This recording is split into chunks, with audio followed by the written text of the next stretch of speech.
Omuntu ogenda mulanga ali mu mmotoka yeevuga omwegombe nto manyi kikiri wuwe. Sho mu abagagga bwe mulaba abakaya balina amamotoka g'ebbeeyi abako n'ekintu kyewaka. Agwe gwafuna wuwo. Simanyi nzo ngwe nafuna kintu yayina omulambo mu nnyumba. Ko omuntu nga tassa what do you call omuntu nga tassa? Newa omuntu kako mwebakako nga tasseera. Newa nkwata ku bbeere nga teri kivaayo. Kati ko omulambo gwo wali bwe guki. Yesu omulambo gwali bwe guki. Kati wayingira buyingizi. Yesu nze kinakola najja mu sat nyengwena ku ngulu bwenti. Nembera ku ngulu okwo. Ngokola ki? Kubanga laga nti oli kumwebakako nenga towe kyamaanyi kisatuka okuba. Tewaguyingira. Shalom tosobola yimya ku muntu gw'otayagala. Tosayina kutalina feeling. Gwe saagala nnyima mpozi omulambo. Tosayina mwa tatali kutalina ko feeling. Mukwana zijja. Mpozi omulambo. Shalom mugwi gwali omuntu nga what do you call omuntu nga tassa mwana? Kanayago yakote gwenyenyamu ko omulambo ogwo. Tewe kyavaayo. Shalom like it's kind of being possessing olinga ali possessing tomutege ninga olinga obulambusi gwa Yesu inako twala bwe. Kati wagobako bwoti nogobako bwoti ku bbeere bwoti. Yesu ndebaka basiwentu gulu omu. Gwali gunyoga kwali gubuguma. Yanyonga buguma. Temwali buguma. What are the government? Temwali buguma. What are the government like to fuck someone? Feeling a buguma is so queen. Nite mwali buguma yanyonga. Yadinga bakazi beerusa. Simani.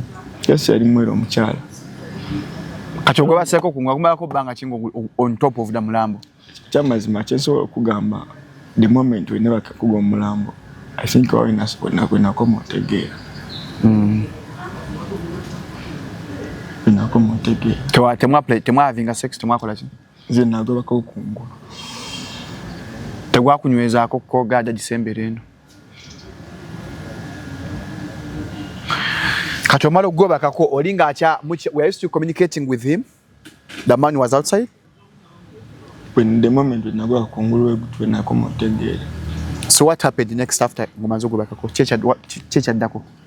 When I went to kumubiri gwo mulambo na jemwe I think when akomotegera. Saidi yange. Nagenda okudamu kubanga ategera munga ndi mudwali. Ngoli mudwali. Tumanyi jafunwa mu nyumba ngejo akola naye we nazuka nali munafu. Wagenda mudwaliro lyawa? Sija kulima nti njukira. Werabira. Yes. Okay, when you woke up, when you regained your conscious back, which people were you able to see at the hospital? Were they your friends? Were they your people? Yali clinic. Yawo sebuku. The views and opinions expressed on this channel are those of the individual contributors and do not necessarily reflect the official policy or position of Shalom 256. Any content provided by our contributors is of their own opinion and is intended for informational and entertainment purposes only. We encourage viewers to conduct their own research and consult with qualified professionals before making any decisions based on the information presented on this channel. Welcome to Shalom 256. It's happening with Ugamba. Kaswe Chigambo, it is happening. Ngomanya oliku Shalom 256. Tana subscribing kindly. Subscribe if what we are doing you're interested in it. Like we are subscribing. Turn on the notification bell so that you get notified each and every time that we upload. Mbola. Njagala bebaza mwenna wherever you're watching from. People abali mu America mbaga nnyo mpeza message abali Bungereza, abali Dubai, abali Qatar, Oman, ne Bahrain wali entertainment talk. Wali Bahrain. Wherever you're watching from, this is Shalom 256. Thank you so much. Abatabuka bulanga ate mwembagala nnyo nolaba akalango n'okamalayo mu muntu wa ku ssente bulutabuka kalango n'okalaba obompa ku ssente. So thank you so much. Ayakanja bogusoose awakava mukomera wakafuna data wali ofidde nga wakazuukira nze Shalom Haddad Kaweesi era oli ku Shalom 256. Obulemba kusetsi bakoze kamba afanye bannaffe aba Kingdom Warriors akola jumpers nozolaba agala jump emitwalo 15 ajagala eya is happening with Ugamba mitwalo 10 ngofuna jump ennungi bwoti ng'ojambala kwa ku 0705271973 ataja abanyama mu size siwangala mutsana koza ku masturbation mbanya akafune bugumu abigira bulungi abakyala ensonga mu nyama package ya muweri oiro obwe buli obwa kwengala ku matama abakyala n'ataligenda wannaka kande gwa ku 0705 271973. Shalom Oil abasajja yayongera ku size. Jangu tukongere ku size tewenyoma badoli myaka anda ebintu bikolera dala ku 0705 271973. Mpola. Bodakola Shalom 256 twabagamba tagline yafe gamba your story matters. Olugero lukulu nnyo. Kyova we are going to get each and every story. Bi story yonna gy'omanyi ng'oli eyo ng'ogirina tugashalingako n'ensi mpola. Onakolero gwe nina si mugenyi mumumanyi abeera ku mutimbagano bamuyita African Gorilla. Naye kansoke mba zannyireko ku buntu buno musoke mubuwulire then njabbawo ensonga lwaki mbuzannye. Kenza nyinda zanya katika ojo kafuka mpereza. Okay. Kwanza ili mutu gundi bana bozuwe nino. Shalamuza kugirage mazima nkubulire cyo mazima like as my own thing. Kwanga chantukako nga sinange yakweta nga the only way to survive. Wina chikola because nawe sanga sachikola. Nange navango either umulambo gunumiza kwa ngambo tachikola nago.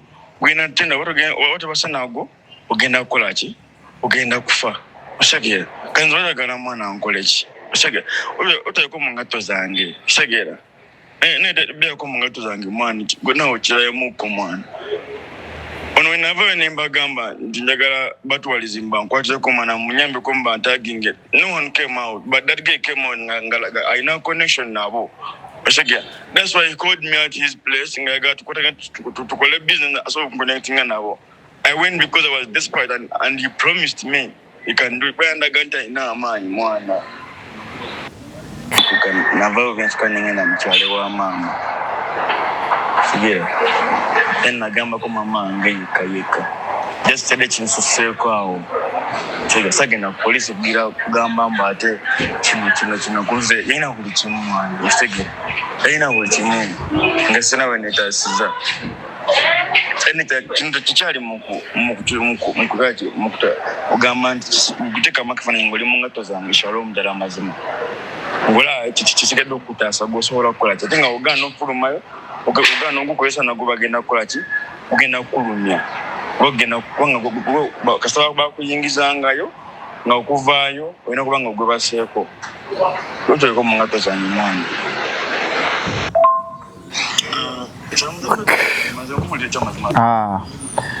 Omuvubuka gwentudde naye wano bamuyita African Gorilla abeera ku TikTok omulaba atambula mbwati nga ebate ekisodde oba ezzike libeera zike tu ekisodde zike liba atambula ng'ezzike. Yampereza message nawe waliwo interview gye yakoze ne bampereza link banga Shalom atugamba yo story matters batonoonya ku musajja ono omuvubuka ono ayogerako naffe. In his words agamba we yali anoonya Greener Pastures, of course the content he does wa tourism. So he says yakola TikTok live of course yali antukira danga mu interview naye nga my kind of content ate sigwe ntambuliramu ne mga atujja kwogera, so I didn't give him time netwadde twogera. So this time around he makes an interview saying yali ku live emu nga tuba tuganya omukyaza n'abaako live gyakola ku TikTok ng'asaba Uganda Wildlife Authority oba abatwalizimu baveeyo bamukwatire content gwakola promoting ebyobulamuzi mu ggwanga. Mu kyo yakola live ng'asaba abayinza omuyambako okulaba nga ayitawo. Nasaako live ng'ayita basaponsor oba omuntu alina connection esobola omutwala mu byokulambula. Bwe yabafuna ng'amaze okukola live ekutteyo, omusajja omu gw'osobola okuyita omuzira kise yandibadde amuyamba yavaayo n'ajja n'amuganza ngenda kuyamba na connections eri abo be weetaaga okusinkana. Yasanyuka ng'omuntu yenna bwe yandibadde kyakulagirira ono come to Prime Petrol station Kyanja. Excuse me. Munange omusajja yavaayo muyamba nga mwangenda kuyamba nga kunsinkana wane Seguku. In search and desperation, he didn't refuse because he wanted connections. Yagenda ew'omusajja oyo agenda omutwala mutwaliza abenga bakwata content we.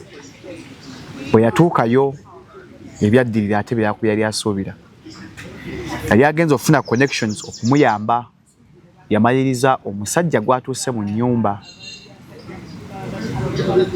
amuwambye. Mu kumuwamba mu bigambo byagamba omusajja ono yalina omulambo omukyala gwe yamukaka yeebake nagwo bw'aba waakuwona kubanga tali waakufuluma senga yali agaanye. He slept with a corpse or a dead body. Welcome to Shalom 256. Bimpeddeko sokola girirona ali round about. Golira. Nga kibi ekyakutuukako. But before we go there, I want us to first talk about why did you choose that kind of content you're doing? Otambulanga. Bwezi ojate kwa video yako nga atambula nga alinga golira. What are you choosing content in the first place? You know, naga vote one, naga nganyo kubako wakabi. Nenga I'm looking forward of being a superstar or a star. Kwa nalabanga benegombanga. Ekwanyo gwe Walegombanga ku TikTok oba abiranga ku YouTube ku TV? Ku TikTok. Bali begombanga ku TikTok. Abaliko. Chamazi nacho sina TikTok agwenagomba. Yes. Ngojeko just wanted to be a star. Omwalo omuyekayeka. Superstar ni wa amani. Zaira as a person nzingana imwagala. Zaira was on TikTok before you came on TikTok? Yeah, yaliko. Oh, when did you join TikTok? I think like 1 year back. Ngojongo gunomako like ngovido guyo mako gwede. So those are 2 years. Yeah, 2 years. So like waliwe gomba Zara baby. Yeah. Mwagala banga iye. Yeah. The numbers that she has gotten. The numbers. Tinga like mpuli bagawanika sente. Odajja kubuuza like why do you call African girl? Twenda manya matuufu like ag'obuzaale. Nina amanya matuufu. Ndiye gwanya manyako. Nze Ntege Arnold Moses Sulaiman. Oli Musiraamu? Ne maama. Ntege Arnold Moses Sulaiman. Na like natuke sana nsilamuka. Oh, wasiramuka. Nenga tamanyaga kitange sobola gejjako. Weddira Fumbe. Mwana wa Fumbe. Oh, bakuzaala wano mu Buganda. Bakuzaala wa? Masaka Road yao. Masaka Road. So growing up, like the school where you went wasomera wa Masaka Road or in Kampala? Nasomera side ze Mukono. Where exactly? Otandika otya olugendo olw'okusoma? Olugendo lwange olw'okusoma. Nasomera ke Mukono side ze Nkokonjeru. Yeah. Primary nasomera ku Global Junior School. Mukono? Oli mwana wa mugagga? Neda. I know Global Junior. Eyo ministry oyo wagonda. Yeah. Nasomera ko but nali ku basari. Oh. Mama wava mwaka ki? Navayo noza mu P6. That was which year?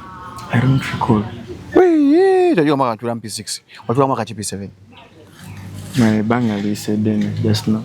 Ingana jajuga mna tula P7 2011. Anti gwegwe. Nangenzi. It has been a while. Now, twiri mu 2026. Me 15 years down the road, I still remember that day I started my first PRE paper. Chakabi. Tojjukira mwaka gwatula P7.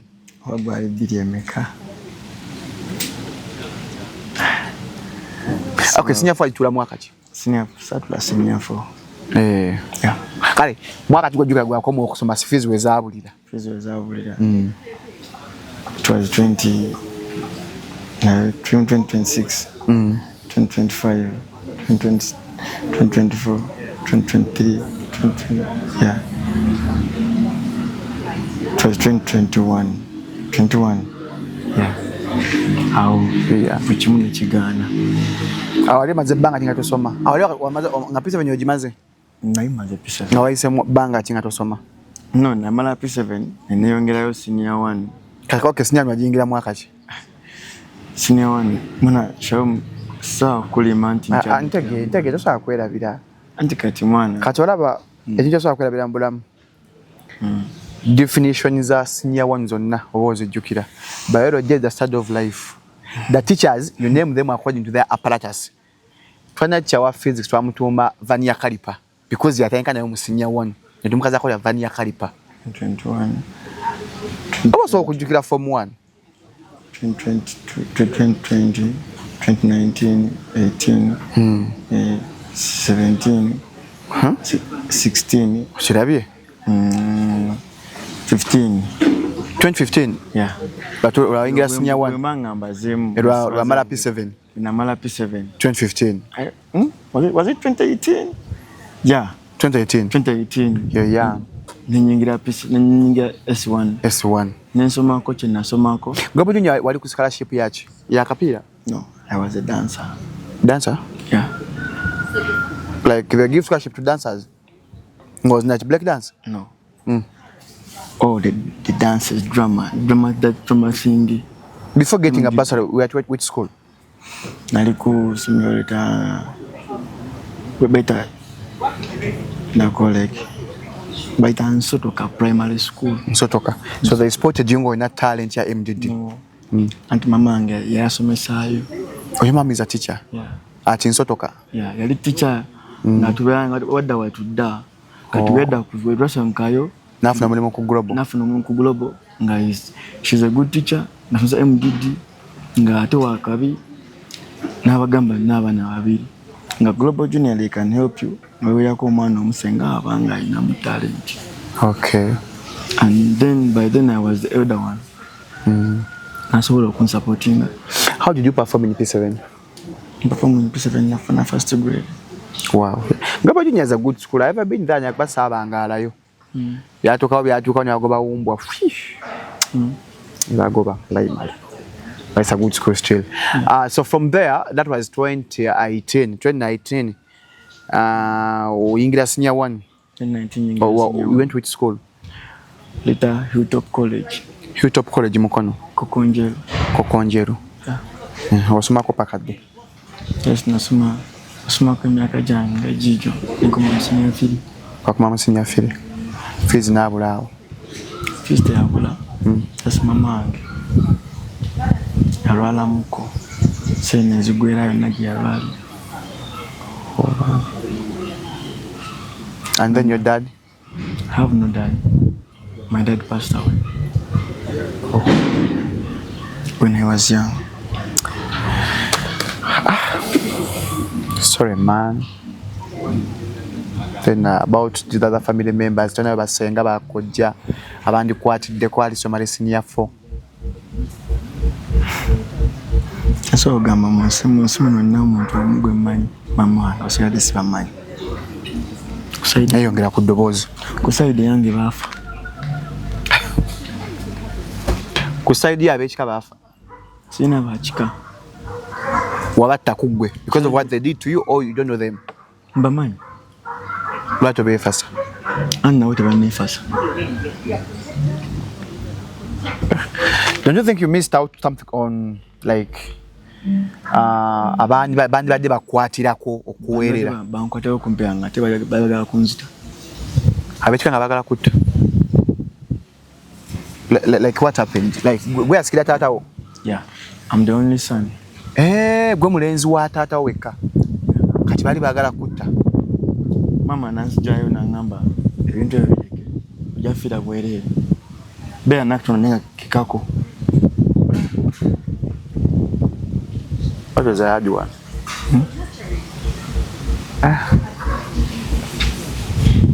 That's what excited yange sina gamba nti banawe wekika mwana. Laba bino byenfuna bisobisa okutisa omuntu nekimono n'ebintu bingi mu maaso awo. Ne mama yange nyini bagezaako omutta. Your mom? My mom. Era omukono gwe gwenyini guliko ekiwundu. Just esimotoka busimatusi. Ninga kimusa lwaki agezaako olwanira ebintu bitali bya kikaki.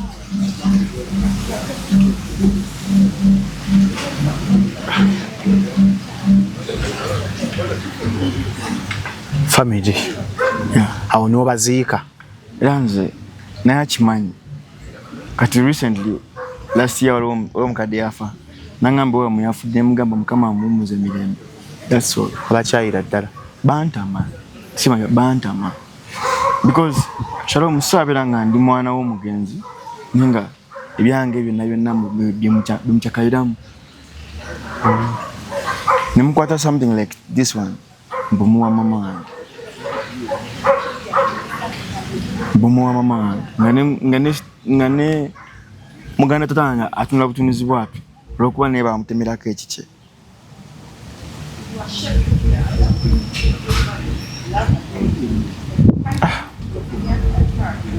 yes mwana ntesinga yesobeka busino gakambireko nkankole ebyange kasita ndi musajja njakola ebyange kubanza nkuze mama ngamba kimu kola ebyo bibiveemu bajja kukutira bwereere mama ngagamba akola gwekola ekintu gwetandikira ekintu kyo yeah.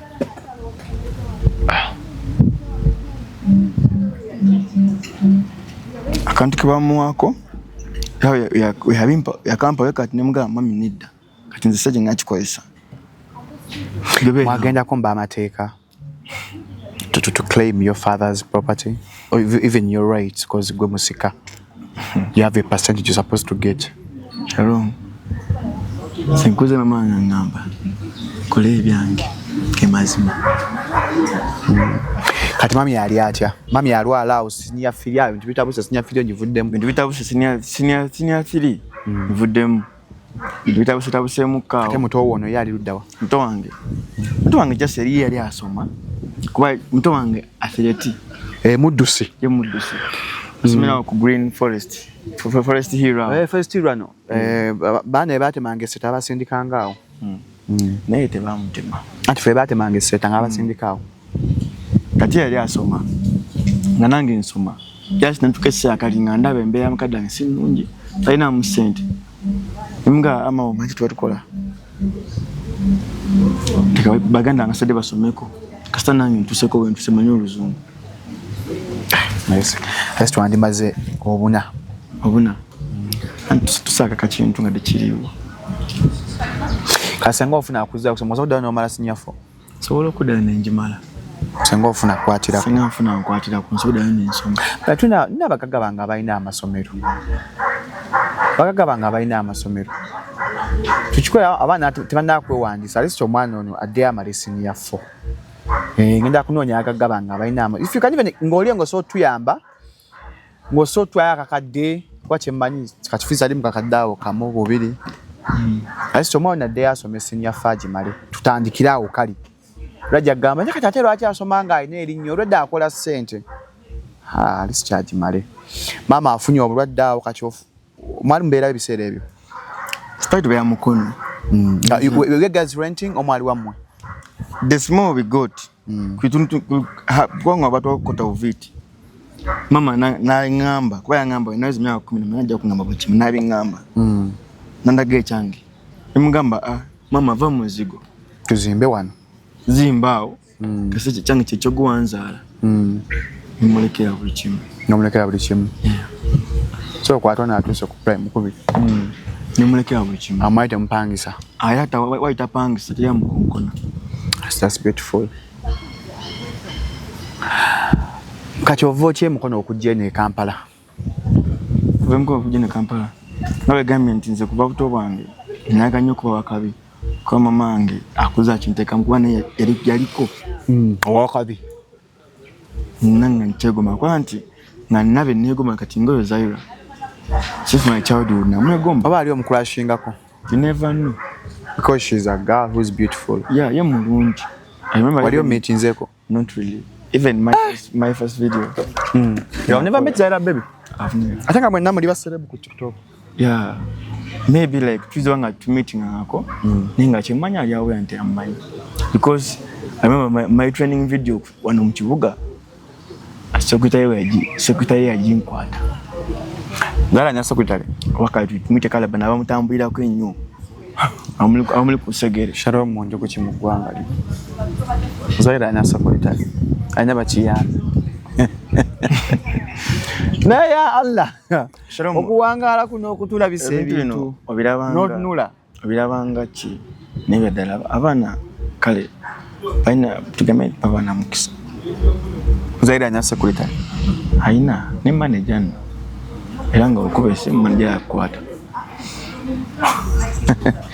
alange nje nfuneyo manager nga okuba esimu manager halo olwo manager wa Shalom obadde oyagala ki tumunye ka interview okay katukuwa appointment batwiza mbe ukana atwala nabe tabi biru mokufa oze ovuddeyo kati emukono ojje Kampala atukira wani were having relatives in Kampala within here no mwajja atukira wa even no na kwena ava mukono mama nti akimanya nti naze mu kibuga watoloka butoloso yeah kati atukira ngo zeno All Foundation yembagita Nation Infinity yamba abana bo ku street foundation bagitacha Nation Infinity esangibwawo mu kizungu kati wali bajiwulirako yeah saje mugambe ndwa ngata mu kizungu side zao kizungu makindi ya makindi yao kati wajimanyo cha wali wajuli oli mukono kusimu nga bayamba nabo ku ngudo okwanti embere yo muchuga te yali nnungi kati watukira ku foundation yeyo no bagamba otya bide na connection zange nga wazijjawa kusimu gwatayi na wali omuntu yenna gwa Uganda Kampala no esimu yo girabe so kutusa ku muntu gwa tutukangako ninga jesu mla kusimu kati one of the administrators at that foundation I inboxed one of the director and akwata videos zabo Togya nangamba you can come and talk to the boss nojja ninzija najja nakinya kiro nkezi mugandi wano nangamba twacho kusaddaaka abantu asaddaaka sakiti akecho tinajja maze ku nkimanya bigala neno nganzira kupala ngosula ku kubo wali oze Kampala togenda va Kampala ngo maliri nze Kampala yeah you had one kati wotuukayo era yabanyingiza ne banzikiriza bulungi bakusa document mbo vudde wa ID ya mama ngata kunonya no just basa usabe number ina nga jamuga kumacha bamita mino atai yesi owawe ya nyamba nyo bana jana ngendi dance ngasinaza kuveni yofuka golira kati manyo okuzina like you can dance yes I can dance you break dance not break dance real dance ngola ati bazina ku dance babo acrobatics biche okay yeah yo tukayo bakwaniriza bangamba so bamuze buzo nanga asula nensula in the morning they called my mom and she was surprised kati watukayo twabagamba mu njagala kudda okusoma didn't you have that burning zeal to go back to school babagamba oyagala kubeera kimbo to say nangamba ngawala embya jo sanzo nanyura mpanga se bali obulungi by that time ate bali bayamanya beetaaga buyambi anti se bali obulungi by that time nakwade bali bayamba ze what I wanted most funa okusula ekyokulya that was my main target wewe nenjagala okuzina ne yene ya campaign okufuna okusula nimba joining abantu mpola yeah I said for almost 1 hour one year ngobeeraawo nambeeraawo nembako byenjiga anta mwendwa kamera nembako byenjiga as a person kukola acrobatics y'abaana biwanika mu bbanga nebeefuula ne bakola biki embiga ne time reached nimandi ku simu yange nensikwenga obwenti nenengera olwo omunaija atambulanga nga golira I got inspired from him omunaija afaananga golira atambulanga iyo omuntu ba Chekwesi Michael so bandi omana songa nenenge atezike ngaita ningamba ninkola obwenti ndaba ate I can do better then I tried it 1 month nkikopinga bulungi atuwegerezanga mu awaka nga wegerezaamu awo nyegezanga mu ku foundation yawo okutambulanga golira yeah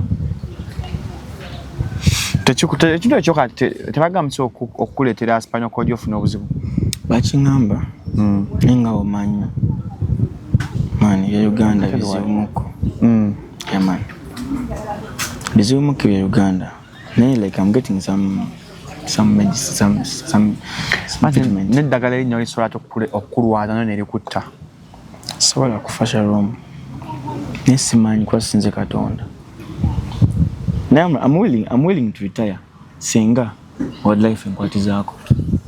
Waka wildlife ekwatirizeeko ekyo? Because I'm promoting tourism in Uganda, though. Anti wajaga tulina amazika agaddala. Tulina amazika agaddala, but mine is special. How many? Your special zik? Yeah. A human being turned into a gorilla, and birana ezike birikola nga omuntu asobola bikola. Gokimanyi ekyo. Osobola ezike bikola. Tugala videos zange. Ati nziraba otambula bwotyo ogira bwotyo. But tufuna funny moments zenkola nga ntambula. Kola ngo ozirisa olwa lwasinkana amazike ga Nowago gye wali nabira ku status. Yes, like I can buli kyoma ezike kirikola so kikola. Go chola kirikola. Kubanga tinafuka part of it. I got addicted. No likenyi of Nigeria ndukesa na following ngalaba ate nabako byankopako ye nange namukopa nina abako byankopako yanga golizike nnyo singa because at time reaching training for page in Nigeria nganzaliko and we made a time reached nganze first trend up in Nigeria nganya bigamba tenganya bingamba things happen because yakwa live ninga live ya like ntukolowinga mukao ninga people know me abe Nigeria because my content. Nagamba you're training in Nigeria. Wakabira kwa analytics. Yeah. Ndagwa training in Nigeria. Bichimu nakira banzenga omuntu. Era nengane ne live nga abantu bafani benyinyi bamanyi. Danga bwa yagamba I should look for another content kwa chenko achiche. He's the founder. Yeah. Namugamba nange ndi munsi yanga tenga abantu benyinyi bakusaidia yanga. Kwanga follow up yange yasoka dawa no internet Nigeria, East Africa, Kenya, Tanzania, Zambia, Zanzibar, Nigeria, ne Congo. Ngola East African Congo by internet. Ajaba buza kebera kaola. Ndo kuli amoli agafe. So I trained up in Nigeria nganza ku for you page yawe. Kachichesha ngomuntu. Na wizi kid nakula. I don't know. Simanyi. Kwa sijagamenti, sija kusimangamenti shi. Ninga chemanyi ngali ku for you page Nigeria kuba nage kupinda ku live yawe mu Nigeria nga abafani we bonna yantuza ninga afani we bonna baga nange mbe ku kinjogera okwanti tita intention yange training in Nigeria kati watandikira okubeera wakabika no mu Uganda like your numbers went up. Yeah, numbers zange zakula kuba na ina mitwale na ja following by then mitwale na numbers zange zakula. After beating the Kabakas Babu nja koma wabo komisiraje makusanga mwendana numbers zange zakula after beating the Kabakas birthday run ebaddewo notambula bwoti najikuba nange ninoya nti njikubye ngotambulanga golira kuba na veno I think kutwenda pya Kabakas birthday run I'm the most one top eyo mwaka unogwedde. Yeah. Nzia trending ennyo. Pozo jafuna ka video yako katekeyo ngali ku misinde gya Kabaka atambulange zike. Kuba nafanya playlist. Ukeberawo African Gorilla on the Kabaka's birthday run. Nzaliko. Nzia trending anzika. Nange sama nyingi cyajamba ati banko ataka video kaina mungu kwa nko yali nkube. Nenda kula bange kube bango tambula boti. Ntamu ndi mutambula bwento. Sokato yambala sati ngokola content wo. Antransonga ya kujya cya kifana nkiri. The Rugo what zambala sati. Yeah. Number izali nya wafuna ku gigs ganangi afuna emirimu. Nenga chomanya emirimu jajanga nenga sijijamanya njja nenga like appreciation yamanyi. Kwa day ekyabiri nifuna connection 10 nifuna bu signing of contract. Sense zinafuna wezamangu like mbasa video like nafuna yo commune zalinga 2 ningi ndo amukade dike nyumba yafe etena kugwa ntongereza akao nje bambi wafuna sene yongera ku nyumba ya mukade. Yeah, I used my time by then kwanga people were inboxing me bali banjagala ngane nkola live banjocha kwa by then bali bansuza ntukesa ngo kyaswa ali ku organization no nafuka nenvaawo ati ngandaba ngamazo nga kintegoli yanga ate ngandaba abana bemberamu you know walo beef eriwo abasangawo ato bayiseeko ku foundation ya foundation ndaba nga the only way to survive ina kola ki kwepimamu novaawo kanola gawa ningi na foundation ndala go tambya mu foundation nesi nawe mbasha ndo nena nigansu za rwatu sa kunza bali to manyi Kalwana mu foundation ki? Bagita Hope Kids Africa. Nga yekola ki? Naye ekola the same thing. Kuyamba abaana ba ku nguudo. Yeah. By then omusajja yali amanyi nansembeza. Nkunsembeza ntandika mu training binajjange na nembimuwa. Nsonga ki nali nsula we.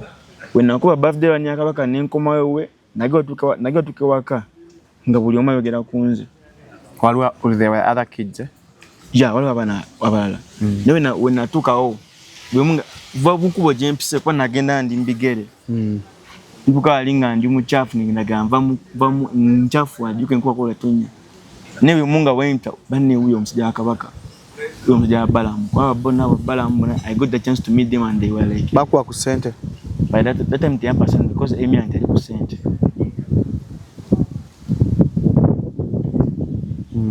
Then ningende yo nifuna mu center awo nendratinga Tokati? Nensula nenfuna wensula. Hey, you rented somewhere. Yeah, anti ngimtese okujja. Afuna single room. Afuna ka single room kange. Emakindye. Asimakinde gangu awo. Gangu ekiri mu Kampala. Busaba road ye. Nga kiringa ekiri eyo. Wali nakawuko. Kayona pangisa nenfuna bwenfuna yawo. Nibanziba. Nenzamu ya nempambana. Kata mukama kati wapangisa awasa. Wafunyayo ka girlfriend yawo. Bagirlfriend abala bo baliwo. Sijaga anti girlfriend mbala bo baliwo. Toja gamba ki? Sijaga anti ka girlfriend abawala teka musabagame abawala. Koga femu yo. Yeah, yandi. Wafuna mu ebiwala. Abakazi bajja mbungi. And I got some connection by the way. From Sugar Mummy zo abana bala abato. Nice nafuna Sugar Mummy bulungi naye bana abawala abato. Even wala nabagaga abere nagamba gay nemusaba okusinga. Shege. N'abayimbi kenyini bayongera okumanya. Kubanze utogera kale Kristi yange nze nganzi. Omuyigwe nande gombye ningamba nti from lumusinkanako nja kuba maze bya biwedde. Ijuze Chameleone. Kubanga if you check on his song, I'm the most trending one. Sikutegedde. Kale zinegomba Chameleone. Have you ever met him? Not really. Nenga I wish pana meeting yako muganda Sapalaso. And he was like, bro, what's up? Nga bamanyi. And I was surprised. Oya wagala meeting ka Chameleone. Kale dia badde ku paradise mwao. Njagala mwana. When is your birthday? Tukolere wish you. My birthday. Birthday yange nato tuyonga 25 July. So mu yakomyo mu Uganda abadde konge ne yakomyo. Like nze chamazima kino sikyogera nti wakiye nenze negomba Chameleone as myself. Yimba zayimba. Kayimba jakasinga kunyumira aka Chameleone.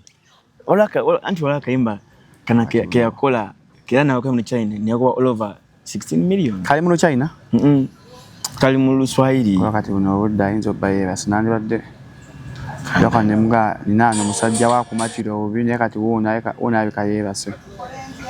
Like wenkola nyimba zo muyaye za Chameleone zitrendinga ngo tudde mu nyimba ze nembera nga ndi ku top nga teno mwampu nyamu oba luyimba ki siga kuba kati waluwena ngira mpola siga kati kangulage wale nakola chamazima cho yakomerawo mu Uganda. It was on top umunanjagala because of that.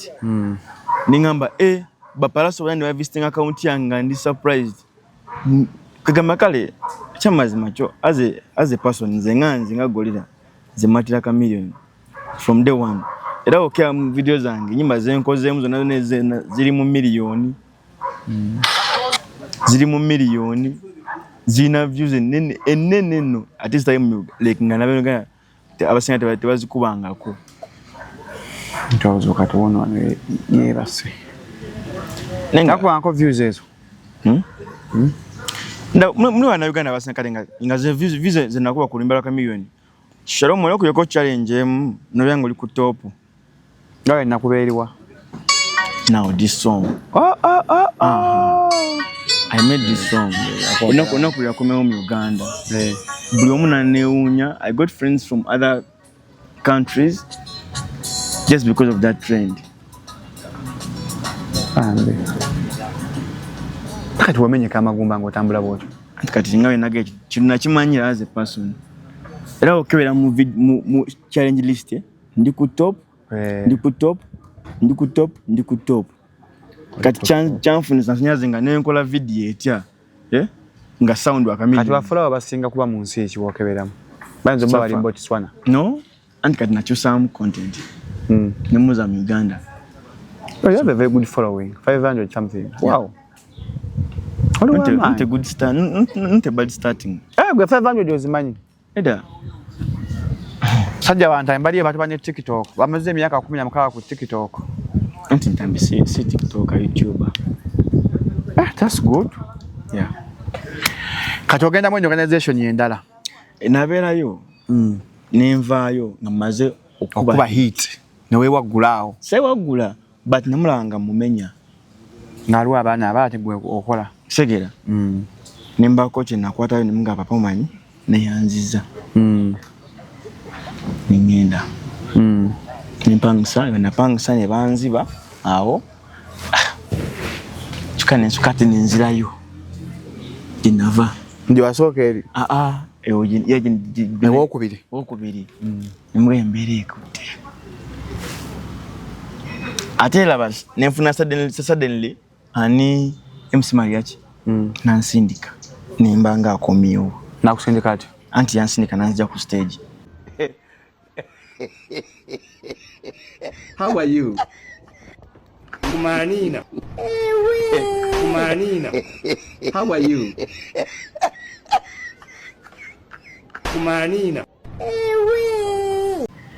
It was a certain conference yali ya Lucky One. Lucky One yaliwa. Lucky One muyimbi unaimba waka Lucky One muyimbi. Yakwa ne kivule gangu mu kisaite gangu. Ngamuyitani? Lucky One. Mamulira ko. Lucky One mukongo mu Uganda. There's that guy. Chemanyo mmanyi Shalom. Kubanga atesenga mubuuza. Kubanga like actually. Wamu mu Uganda. Wamu mu Uganda. Kana kayimba kirake wa. Bawana boso mmanyi. Nabosa yani. Naboso no azanye mizanyi. Ye mumanyi nabosa. Ngo bakubakalula emichana. Kati bawe simu manyi. Tofu defe. Ye nabosa mumanyi. Bana mkola kwa na interview ngambye migoja nuko. Kati bawe Lucky One bamita Lucky One. Na yakola ekivulu na mpita. Like he's my good friend. That's mzija mubi. Yampita ku conference n'engenda conference ye. Kati manyi dukanze Shalom nze wemanga nze conference nze sijja kutuula nti mbeerawo nyimye n'abalanga nga ba TikTok ale babeera nze nzija kuyita mu byanga onaayita Shalom nenkubongako but nkubongako in the goira way. Usega kati naye mkondi stage Mariachi nansindika nakusindikira ati manyi video mwaje temujjanko video eyo Mariachi yansindika nanja ku stage fe TikTok ya feba ko byakufumba ososanya ka no African Goya versus MC Mariachi kanda bewa tofuna ni playlist chichi kuba okikozesa nnyo playlist ko kuba nti the civic African Gorilla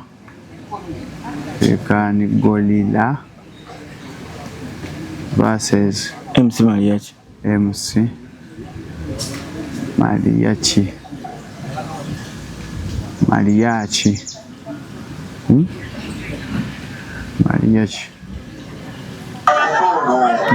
Wewani atona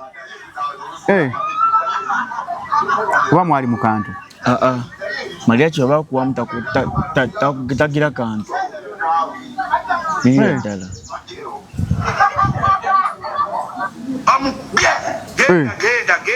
Genda kumanina. Nakusindika ebambe ejaka yakanya producer kanku kuwelezewa mubaletedde obusungu yakimanya nti bakuyise yakimanya abula naye yejjusa bambi kuba otunya stagaza Mariachi abaana abazaata ng'abawamu ninga naye aba out of tamanyi staga kale otunya kale engeri abadde awamu abaana abasinga naye aba batamanyi ikanga nga bikoze. So for example suka tenge namuwamu namuvuma namuta nange we nagira conference yansindika naye yeta tamanyi waba bamubuuza yali pastor bagenda mubuuza omwana gwe wasindika omwogera ko kyakola ki nagamba tewali just nali nkuwa ate nimulanga naye ate nga ate nange ndi mukuwa Luseke ate nga naye akimanyize wenja conference mbange nakola ki kuwa Luseke. Okay. Yeah. Kati embeera kutabuseeko. Awo embeera ntabukyako njoke nfune Maria Chansindi kampe stand eyo yajimpa nenkomawo ku map negikomawo nakuwa obulango. Nebampa obulango akuwa mpa obulango la mukama nanyamba Nambole nejja mpejo Nambole nejja nengende Nambole. Bino byali bya African yali Africa gitwalinga. Yeah. Then trending in Nambole, I think I was on the top 5 list. Ever vibers out in Nambole. Ngokola ki ngo trending ngokola ki? Just nzinteka utesi woko yangi. Nteka ngai woko yangi nimbya musawo munga nejaga. Kama nanyamba tenigofuna ku mirimu. Paka right now tenigofuna. Katwaddamu n'opangisa. Era muna nimpa. Era apangisa gunga. Era gangu. Era musingolomu. Yeah. Kuno apangisa waliwo kikomera. Yeah. Okay. Kachalawo kyabeera. Yawe nchabeera paka nakati. Okwantira nga omanyi kati zampo. Kati nyumba rent wameka. Kati nali nsasulanga 2 nenda banga nfunda. Manyinze sitarabera nzeka. Oyagala nnyo obukyala. Si bukyala. Nze mbeera n'omuntu anyambako. Kati nawe abakamera ba secretary. Nze nawe kamera ndambula naye. Jana namuga amanyi bro. Atulana nafena kasitoba ngo ina kinyongera ku nze nkusembeza. Ni musembeza kanenda nga tatimala. Abantu ababiri ninfune ddako. Nofuna ddabo. Ninfuna ddabo. Senge ddiro. Awenkaga likutte. Neda sewa. Asatu. Nimitwala asatu. Ekuba lya kola nseri yegango. Bali mulikola. Bali mulikola era bakalitandika butani. Terinza banga kukola nyumba ya mitwala 3. So lya kola nseri tugerega. Simanyi ekyo it's my first time in that place. Best tulirangako. Gwe kusose. Kati ofunye obulanga awo kati nafuna ne contract yawo. Yati. Entebe. No fanja gwalanga ngwafanisha. Nabiraba. Nalanga ngoyo. Sijanga nyo mtango Uncle Pink. Nolwamala contract yagwako. Contract yagwako. So nkole good.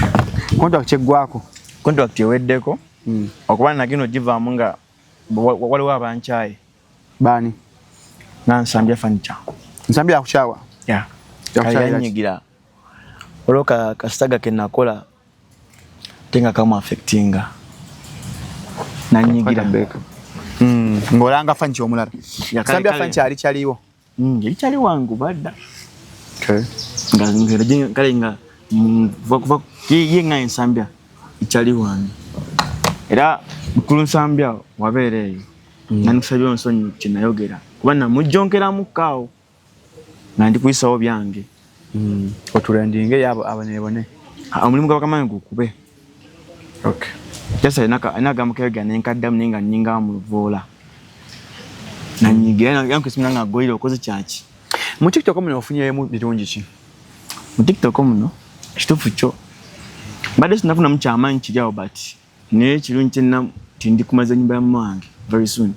Wow, that's beautiful. Nyumba ya bisenge bina. Nene. Kati ndi mujimaliriza. Chisoga kifunyemu n'emikwano connection. Wote nakugwa ransonga ngawo imanyita kasente. Kenja mu TikTok Atekoteke wa mama. Ate kati nange bani no kwefaako badde ngawo imanya kupambana. Kati ochafuna ku bugege. Tebadde nnyo bw'amaanyi. That's we went from Balabi current yako kwambala content omteka amaanyi gendeko wano gendeko wali gendo balamu kalinga tosigaza yeah. Wampezaako message ngwagala tukole interview tugire n'aba Uganda Wildlife Tourism bakuyambeko. Yeah.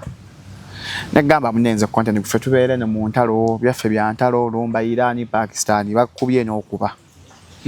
Nazemo okulaba bokoze interview. Mfazala yampeza ka clip ko. Nangamba omwana ono wuno muto Shalom nonyo omwana ono akulya byogera bituufu. Tuwe bakano omulambo. How did it start? Shalom yemboze kale bulojogerako nange mpulira nga kale kizeemu kale okapeningamu segera Wetagofune gondi nali counseling nali kalinga nakola video ningamba wildlife bambi bantu bange bafani bange nagamba ne tagging wildlife, and I remember calling Sure Price namugambako mugaba mami nanjagala ompeeka interview oyoko kyonyamba teyasobola jimpa kati alaba message twayogera ne mukira n'esimu ne twogera ya getting a busy namusaba dda yankoye just ekintu ekyo yampa bidoboozi lye nga njogerako obugezi kuba abantu bamugamba goyira akunoonya kati nabagaa temuddamu kuddaga video zo n'omwana nsigenda mufumbirwa kati kyekitwalanga for fun nti wani ndimusaba mufumbirwa nti munoonyezaho content ng'abaana abalala naye ng'ate nze nakyo nali njagala Sure Price kubanga balina ku maloboozi ku TikTok okwo kaba chicken tusinganya emindi mingi nga mugaba papa ntekaayo bambi ninga instead of encouraging me ali kun discouraging ngagamba ati this won't go anywhere. Kamwana chicken nga yogera bubi yagati onyaje bikutwala naliwo tusinganya nokusita kwa tusinganya emindi mingi ninga ngamba this won't go anywhere, look for another content. Ninga nze manchanga ngamba nza chikola nzika mu Uganda, I will find any way of being a superstar. Kwanga abantu banda mtu anti wandi wakabi nate nze nache negomba namugaje simpisambu isa funa kumirimu bitegerekeka shom uchogama tukama kafananyi ngana wala enziga yange iri kubala ngiri kenyeri yange mabega mugamba kalo yo mwana mumanyi enziga chechi kale motoka enziga ya motoka nange chena mugana ngamba this won't go anywhere, just look for another content. Bonna batuukiridde bonna baganye. Bonna batuukiridde bonna baganye. Chicken yangamba agenda kujaza ku YouTube ye. Naye paka nakati twafuka luyimba lwe musanga. Manyi n'omukwesi munangamba. Ani ono? Ninga te namba zaba class za fena. So nengamba ize. Kate video je nakola bana bataginga wildlife. Ne no one came out. And I remember abalinga bavaayo banibanga bulimbi. Kubanjukira Kampala State Festival yatukawo, and I was one on top. Na leadinga abakulu abo nabona aba government abaliko. Bamama ba KCC abo. They paid you? No. Then why do you do such things? Katugoba ofunira muwa.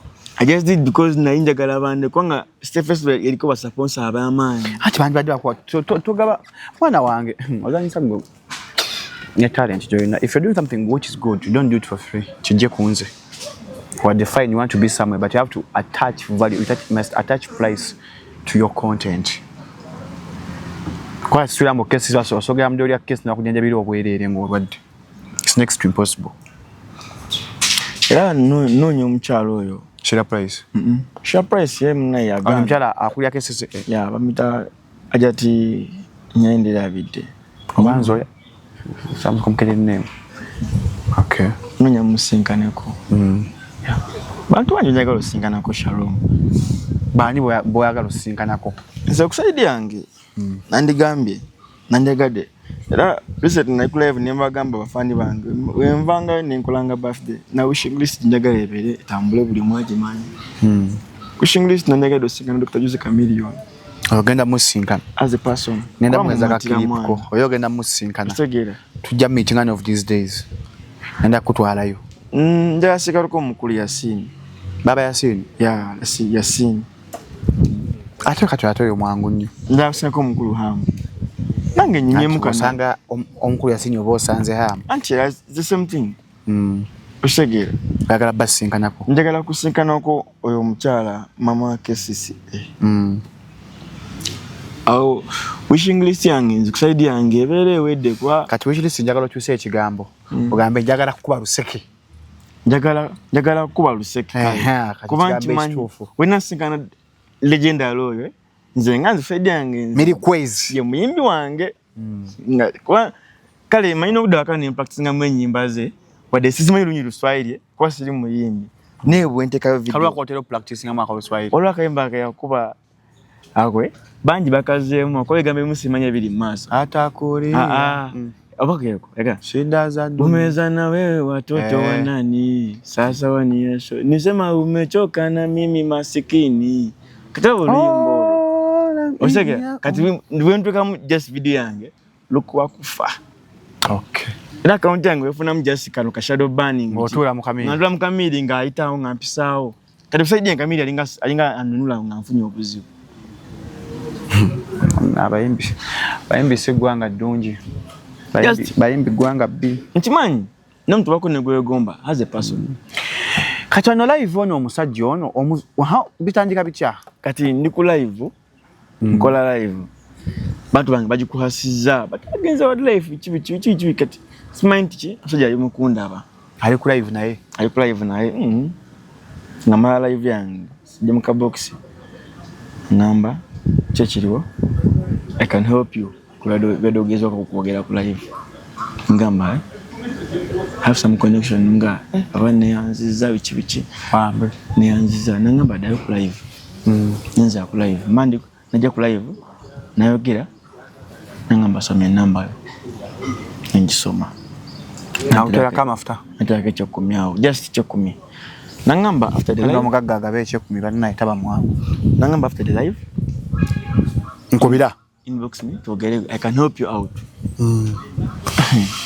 Shalom mulaba yako kigamba kimuzi kitemanyi omuntu nga kyagala akusa advantage I know when you're desperate and ngo desperate kwa na vayo ninga wildlife bambi mutambule ko nange kuba abazungu bona basembeza abajanga mu Uganda nabafatanga ne balabanga kyenkola bali attractive nacho kati neza ku WhatsApp njogera naye nangamba oli free tima mwasibyo can you order for food ni mugamba si free lero nangamba ga for food nga encha regular by then link yo musajja yo jirina ya TikTok account yo I'm blocking Chamana kwepe ni WhatsApp sina nengo ne number ataje dio number ina jina na hii tuchana connection atebo batayita niwe njikuba tayita jina lini nanze sijiga namnyagi kati nankubira simu oregula nga namugamba nangamba jangwese guku ina kuchimao yes oja mugaga ina mukusenteze wamusinkana namusinkana in person watya mu bwayinzo bali najende ndala no like kai yali wavunanyizibwa tenga okya ku page iraga yatambulira mu ebyo nga business class mmanyo bantu bali class bro mugaga tuka wamusinkana ali avuga motoka ki yali na hali ya kaundo empya ya black nga nzirugavu ana nenyingira nga tugenda wali waka na ka office kan tugere then kwa na connection ngandi happy kogo mtu jana suka na kwa kumyao mufo live asanyuka kwa na itu nice china mwana chiga tukanyingide mu nyumba tukamnyuma ntunyimya mwa twanyimiza no dani tugenda mu study room ye hata niko kwa busimu kati bandi awo mwana kale mutima gwe ngwasuka kwesiba muko natuyingira munda naye jibyagwera ningamba kanyinge kubanga namulabanga wa mazima mwami tinga mu public place then nakuvuga nakujja nakutwala ewe mwami tinga mu kifecho wakitabatya pai sekunga restaurant wakitabatya mwami tinga like nze namsanga narudi namsanga parking nze waliwo kikola sekukwawo waliwo notwa mweka nga towekenge totidde no some kuba yalaga nti ali professional katamba inzo okunsadda kwa kunsiyaga yena sabiroza by that time notula mu motoka just nitula mu motoka ngenda paka jantwala ntuyingira jakutwala ngomanyi wali olaba wabweru omanyi jakutwala era motoka yatambulanga ndaba liwa wabweru na tuka ku gate sky nagulawo ntuyingira munda nga makaga ligafana gakalina Just a simple house nenga kale nungi. Compound nungi. Munda mwalimu de motoka endala. Kale ngala olaba. It's a nice house okubeerawo. Ndenga n'omuntu akulesewo kitegera. Tukamunda tunyumyamu awo ndidde bwana mugamba sinale nampa kyokka ninnya nkati yakuba mmere ki? Yes. Mmere ya bulijjo. Anti kujjukira bali yaki ku lunaku olwo? Gwali muceere. Omuceere naki? Amagi. Yalina afumba munda bali yakufumbira. Kimanyi mmere zaabali bajodalinze already. In India. And I let me try to get some calls. Nambla ko mu nyumba ndi mudira. Nanga you come in the study room together. Master bedroom? Study room. Study room? Yeah, mwali muka office. Mugende mwogere? Yeah. Mu nyumba mwalimu abantu bameka? Pali munze naye. Ani abaleetera emmere? Ani akuwa emmere? Nze simanyeta mmere. Okay, who gave you the food, the plate? Ye yampe mmere. Lwansonga nti maybe yakola ki odalinze mmere. Nagaja mu study room? Yeah, study room. Why didn't you ask him, can't we talk from here? It was like this. Study room eri wali. Sitting room eri wano. Just you knock, you enter.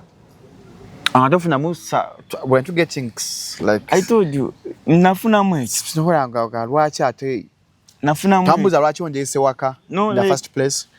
At that time, it was about business. Just natyambu tinengana na ye. Shendi mugeza kokola. Mimi ngamba, stand safe. Naingia mu room, kala mu office. Mwalimu obuliri. Saifa akonyo. Saifa akonyo. Ntula ku ntebe. Twani myembozi na wakasimu zako bila. Nawo yatu ntona kyotidde. Tombuza lwaki ondese no mbuliri. Yandazenti. It's free. Gudonda tyamu yoga omusajja ankutte anje ku kkubo andese ewuwe simanyiyo antadde mu buliri ampadde ndidde simanyi byendidde tewakyamu omusajja okutwala ku buliri nga muli babiri mwekka. Mbeko kyegamba. Kuteeko mbigere byange nagambye negamba ola kino kibana tukanga olinga ali possessed ngalinga. Sometimes you have to alaba if you say you want an interview nanga shama yakondwa an interview tonjija wano. Two, no one young in public place. Don't allow them to sing it to Musadu Mari sing. Like, I have to ask why are we entering the bedroom in the first place? Chamas Masharo Molava. Even no, you'll get it. As you say, young and I listen at it. Just Nafunam that believe in a year. Chichi a mass. Nembanga, Jam, Nangam, I don't need to. Was he naked? No. Were you naked? No. Okay. Yali mukotie bulungi ngalaga businessman. How old was he? If you are to gauge by his structure and looks. Mangas like mama myaka ja ine myaka 35. Alinga myaka ja flanka ntambi. Na myaka wegito. One ina byo ngabiri munengeri yenvivi. Era nga ntambi. Ninga ayambala specs. Guy, he looks to be a business guy. Kwa kuba nesimu ngampe namgamba mano no mani kati. Kale sawe wanyobudde ntwa ngagatta kuba koja naba akubira bachali bagamba. Kati afuluma bwati let me pick this call. Mufuluma bwati. Hada wawe. Chegera. Akudatu wabe agalawo mubuza papa to gaddewo kanzije. Akugalya mu study room. Nanti nze astuka nange nstuka wendi. Manyi to echichitu fuluma. Nanga you consider let me pick this one. Katofuma woti wakusuka agalawo bwati. Nga papa to gaddewo nangamba kanzije. Chege. Munga makanje ntuso ku mulyango. Tanzo tyabo mtu utazo kubukuta tanzo kubera kale nga utazo kuba ngampa. Becoming suspicious. Yeah, ngamba iki. Senze gaido kati mtute nnyo. Nduka obenti. Chalo munga aliwo omulambo gwe basa kukulete nga mvunya tegwabaddewo. Nga omulambo gwe basa kuki? Kubulire. Mukusoka tegwaliwo. Tegwaliwo. Omwayinga omulambo tegwaliwo. Wali mulambo. Then bwe yagalonye gujja. Omulambo gwatambula. Ntuka obenti. Nze ku ntebe kwembadde ng'omulambo guli ku buli nsuka n'ensiko omulundi gumu n'enkonkona. Ng'omulambo guvuddewa?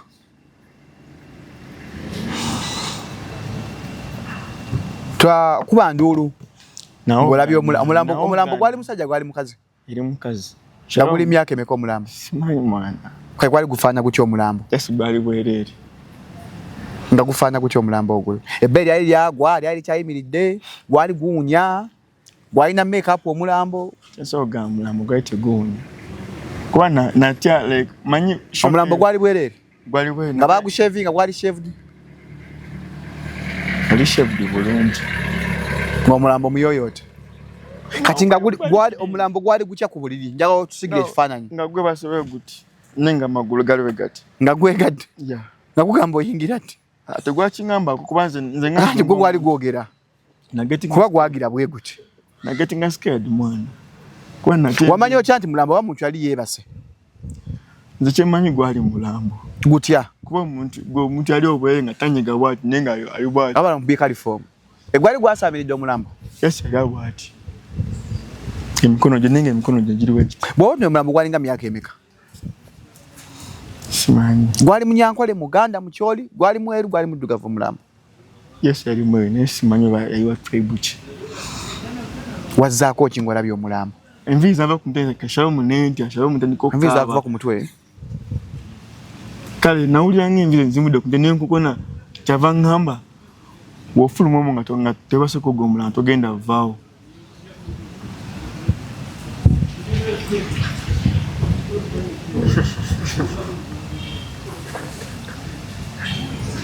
bino byegamba gwenzo lyange ery'okusaaga tekirina kutuukako Shalom nakonko nawe nti ng'ayogera ali wabweru mwayogerera ku ssimu yayogera ali wabweru nagamba atya bw'ofulumawo nga tebaseko ogw'omulambo togenda fulumayo ate tenda yagwo olina okuba nga ogwebaseko si togenda kutta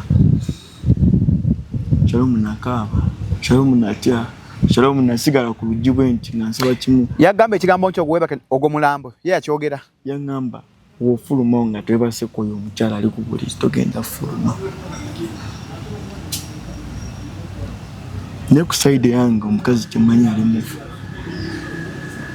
kuba ayita nga alinaye alaga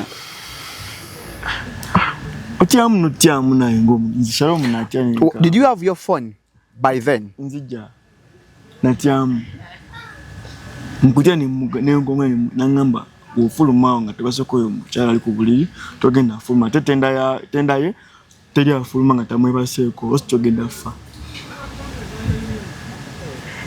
nfuna identi n'essimu ogenda okugyayo essimu eno emirongo tugiyiddawo emirongo tugiyiddawo byoyogera oyayu aweeko baali webase n'olota ekirooto oba alaba firimu oba you creative you want to create a movie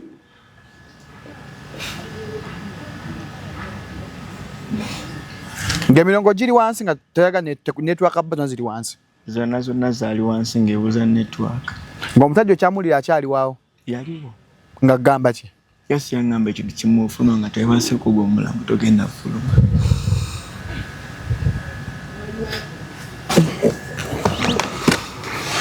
koma kafaananyi Shalom nga oli mu kiseera naye ng'omukazi bw'olina okuba kale ku buliri tassa tayogera ng'omulenge waali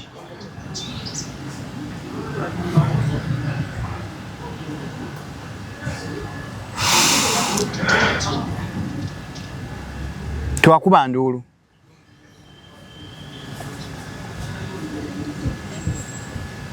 nozzaako ki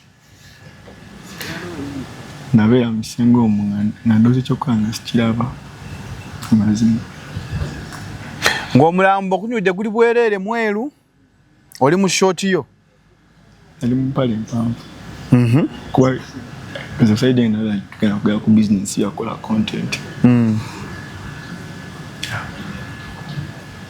olwamala nabeera mu ruumu omwo for more 30 minutes andooza mukyo naye nga ntidde nga nkaaba gemazima amatu kati ng'agamba olina okwebaka n'omuntu oyo n'omukyala oyo eri wabweru nagamba olina okubaka n'oyo omukyala ali ku biroko ate otamulabika ogenda afa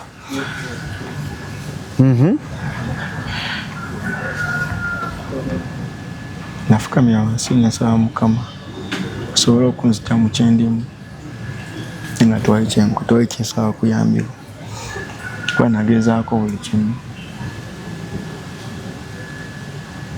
Wagezaako sawa Katonda. Kati nga gamba webake n'omulambo ogwo ng'aliwo dali maze okuba saluuti bali akwadde vayagula. Kwa sura mbosobola okuyimira ku mulambo. Kati wakola otya okuyima? Tosayimya ku mulyango. Kati wakola otya okuyima? Sayima. Tewayima?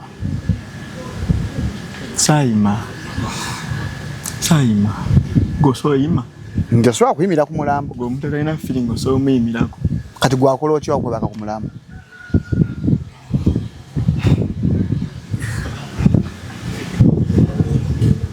Obuuza ekibuuzo. Osoyima ku mulambo. Njasobola kuyima. Gwoba gwokola ki? Wagukuba ngalo? Just nagwebakako bwebasi. Naye sinajja kuba nali desperate. Ate nga n'okutya ntidde. Neebaka ku mulambo? Ningobakako. N'owalampa ekitanda? Nempalampa ekitanda. Ningobakako waggulu. Wasooka kukwata ku bbeere? Ebyo nali nabikola nsonga naye. Waggulu mansinga? Just kumukwatako bukwasi. Nga tawunya? Yali tawunya yenga omuntu. Wamwa ku bukiisi? Kati fuwa pule wano omuntu agetinge weti. Nedda. Sakukisinga. Wayambuka ekitanda? Nayambuka. Ekitanda ali size ki? Sijjuka ekitanda. Nintuwa nti wakye size ki? Oli mwerabize. Kyali kinene oba kyali ki? Kyali kigazi bulungi. Nga kuliko n'amasuuka. Ameeru oba? Gasi gali muli. Gana agabafu agabeera emulago. Simanyi n'owalampa ekitanda? Najjamu esaati. Nga tokaaba kuleekaana? Nali nkaaba, nakikola nkaaba. N'oyambuka ku mulambo? Najjamu esaati yange. N'okweyambuka weeyambula? Najjamu esaati yange. Kuba yaŋŋamba, ye nga yenga omuntu yaŋŋamba, otaavamu nga twebasokola omukazi ogenda ffa. Wano natwannakuba saluuti oli bw'oti? Sakuba saluuti, kati saluuti okusobola. Oggyemu esaati? Oggyemu esaati. Nga ndi mu kutya ndi mu kkaaba. Wajjamu n'empale? Najjamu empale. Nga bw'okaaba? Nga wenkaaba. Naye nga bw'oyambuka ekitanda? Ninakuwa Shalom. Kankubuza ekyo Shalom. Kuba osogamba ogenda abeera oluzingo. Fuck, you're supposed to scream. You're supposed to make an alarm. Shalom nakaaba. They are forcing you to sleep with a dead body. Shalom nakaaba. Mwana nakaaba. Nenkonkono oluggi. N'okaaba nga ate bw'oyambuka ku mulambo? Nasuka kunga na Shalom nga mpulira ntidde. Shalom natya. Nalinga ali possessed. Era kyensobola ogamba batiktoka bonna abali omwana ngo oyagala sente mwana ez'amangu ez'erinnya mwana kubaako wakabi blood wange otava ina kusuuza nsina guna kuyese mbuja mutu meeting n'ogenda bugenzi bwotyo kuba ogenda funa obuzibu bwa bwerere mwana nga ate nze bwe na facing kyero muze nabe kinsuseko mwana ne ngamba nedda kanve mbeko kyenjogera eri abantu kubanga nkimanyi tiktoka munanga asobola okubeera nga ali eyo na facing the same problem je na facing gomuntu ogenda mulanga ali mu motoka yevuga omwegombe nto manyi kikiri wuwe shoma abagaga bwe mulaba abaka balina amamotoka gebbeeyi abako n'ekintu kyewaka agwe gwafuna wuwo simanyi nzongwe nafuna kintu yayina omulambo mu nyumba ko omuntu nga tassa what do you call omuntu nga tassa naye wamutuukako omwebakako nga tasseera newankwata ku bbeere nga teri kivaayo kati omulambo gwo wali bwe guki Yes, omulambo gwali bwe guki kati wayingira buyingizi just nze kinakola najjamu esaati nengenda kungulu bwenti nembeera kungulu okwo ng'okola ki kubanga laga nti oli kumwebakako naye nga tewekyamaanyi kisaatuka tewaguyingira Shalom tosobola yimira ku muntu gw'otayagala tosalina okutalina feeling gwe saagala nnyima mpozi omulambo tosalina mwa gw'otalinako feeling mukwano zijja mpozi omulambo Shalom mugwi gwali omuntu nga what do you call omuntu nga tassa mwana kanayago yako tegwenyenyamukko omulambo ogwo tewekyavaayo Shalom like it's kind of being possessing olinga ali possessing tomutegera ninga olinga obulamu bwosigwa bwa nga Yesu olina kwetwala bwetyo kati wagobako bwoti n'ogobako bwoti ku bbeere bwoti Yesu nti nebakawe basiwentu gulu womu gwali gunyoga gwali gubuguma yanyonga kaita buguma temwali bugumu Otanigamye nti kale temwali bugumu otanigamye nti like to fuck someone feeling ebugumu yeso okuyima ni temwali bugumu yanyogoka yalinga bakazi beerusa simanyi Yesu yali mwero omukyala kati ogwe baseeko kumwakumalako bbanga kingo on top of the mulambo kyamazima kyensobola okugamba the moment we never kakuga omulambo I think all in us when I come out again. When I come out again. Temwa having a sex to Makolachi. Then I go back Kungo. The Wakunweza ko gada December. Katomalo go back ako Olinga acha we are used to communicating with him. The man was outside. When the moment when I go Kungo when I come out again. So what happened next after Ngomanzo go back ako? Checha dako. When I go into Kumubiri go Mulambo. Na jemwe I think when I come out again. Saidi yange. Nagenda okuddamu kubanga ategera munga ndi mudwaliro. Ngoli mudwaliro.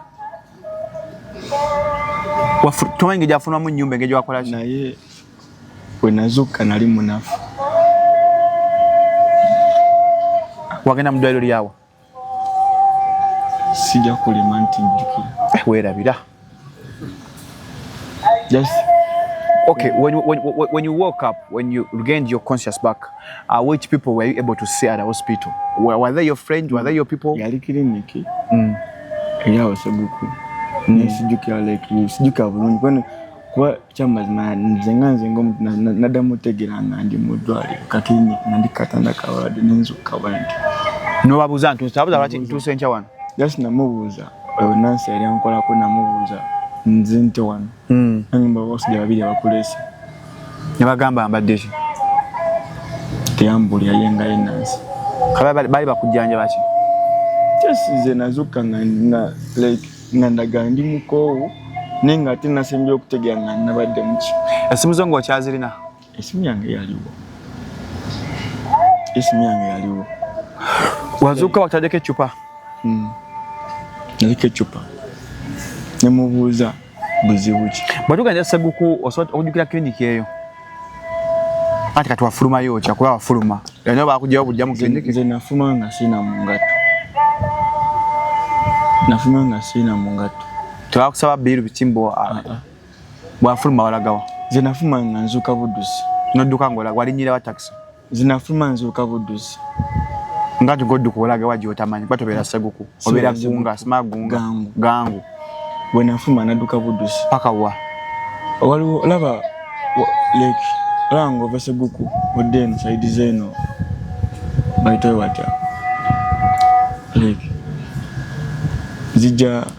nzija nziruka sai ngovudde Seguku side zeno munda ojodduka like najja nziruka ninyimizwa abula nimuganda ntwala gangu waka bwatuuka akatuuka kukola ki amuwa sente kuba nalina sente zange waka agenda ku police. Okay, when you were at the hospital having regained your conscience, did you call on that number y'omusajja oyo? Yeah. Did he pick up? No, like when nava mu ddwaliro nava nga kalinga nakatagala ninga ndaga mpira nga waliwo ekiwalo kiri mu kungoba omulambo gukugoba nitwa ku boda nimugamba ntwale Sekukubambi samuza na sete mekeka atwale gangu nimugamba ntwale gangu waka nantwala paka gangu nimulaga jembe nimwamsa jembe nimtuka pa kuchikomera kya nkwensula nimugamba ndia kakati ningamye ninjeyo sente kati nikwata simu ya wamwa sente meko kuva mu 15. Okay. Nimuga ndikine nimwa sete na agenda nikwata simu yangu kwe ku number ngi number ilika disconnected the network ningina kwa WhatsApp nga simulaba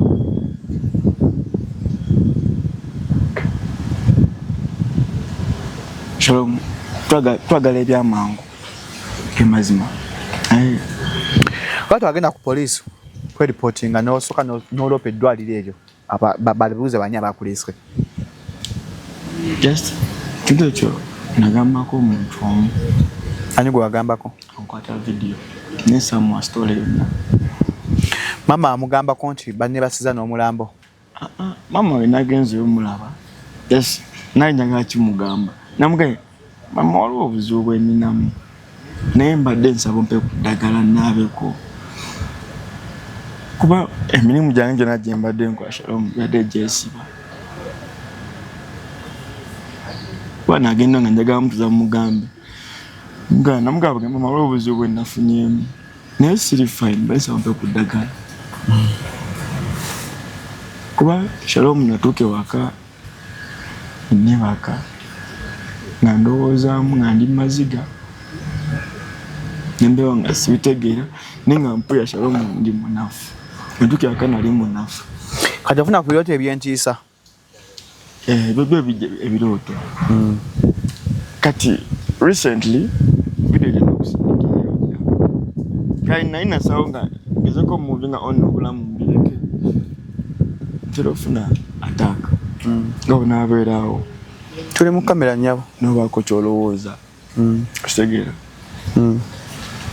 nogwera omulundi gumu nokola ki nogwera omulundi gumu onya ebintu ebikkuba n'ogwa nali sibiina ne kati ebintu bikkuba funa obuzibu nemba ndi mumusana omungi kale nemba ku kintu kale ky'amaanyi nakyo naye like I got that problem kwa jukira nagezwa nga ndi munafu Shalom nali munafu the extent nga mpira omubiri gwo kati omulabi wa Shalom 256 oyagala akuyambye atya mwana Moses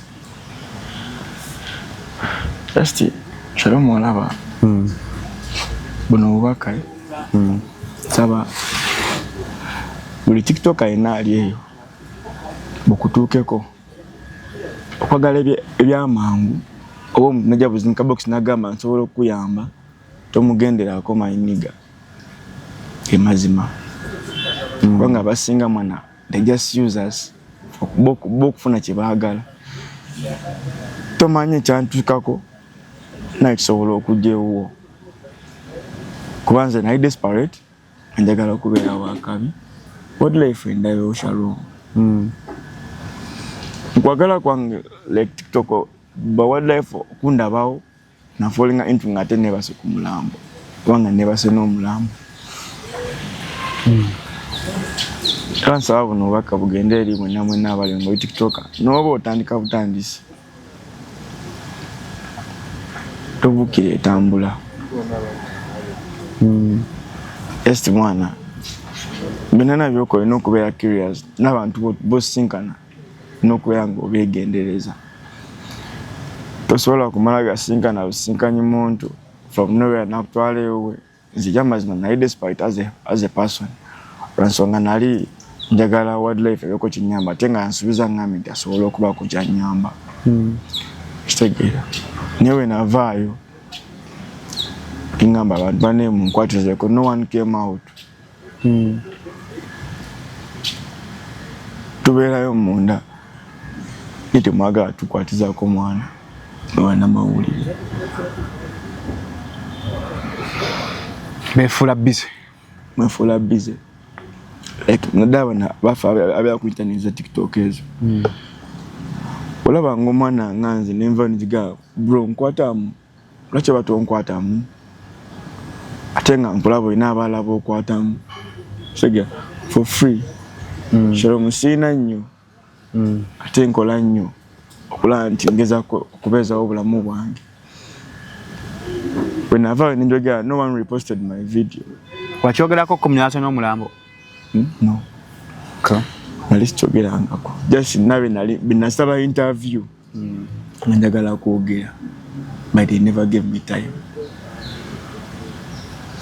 paka musajja we yavuddeyo kwana mukulese munoga bro n'ensonga yange naye siri fine badde nsobola kwogeramuko naawe ssebo mpaayo ku budde okumpita tusinga ntwogere obwenno bw'obubaka bwa Moses Sulaiman Ntege ng'atunnyonnyola ebyatwanye abagaba abavubuka buli oyagala ekyamangu okumekkereza bubi n'ebigambo by'osembyayo kyensobola okugamba Shalom Shalom singa bukya ku makya nebagamba agulira afudde just like that tojja ffa twakutwala pasita bugemba akusabire togenda kufa kuba ekyamazima Shalom nekengera kati buli kimu togenda fa mu linnya lya Yesu togenda fa you're going to live longer Shalom making up with you. Take an example nga igwa chita much interest. But I think you also need some counseling. Why you're so traumatized by what happened because you haven't healed. So, nja kwagala kwenye mami beda atufunyeyo kansala. Oyogereko naye. Naye tusaba Katonda bijja kuggwa. Abagala omuwa buyambi twagala muwa ku ssente twaganya ekyomuzaama lesini yaffe. Nga kikutokebwa African Gorilla oba ososoma namba y'essimu. Abagala okudduukirira.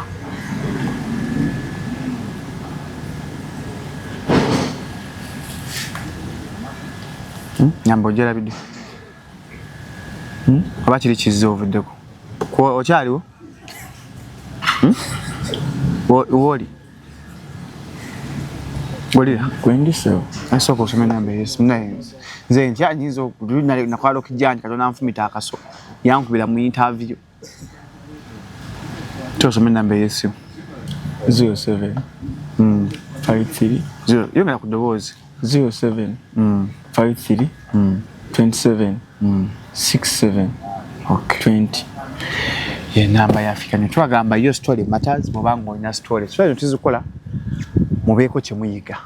Okuba ku namba eri wansawo 0705 271973 obenga ate munnanga otuwa story yo. Olugala sukana ku lwaleero mubeere bulungi musule bulungi mweraba.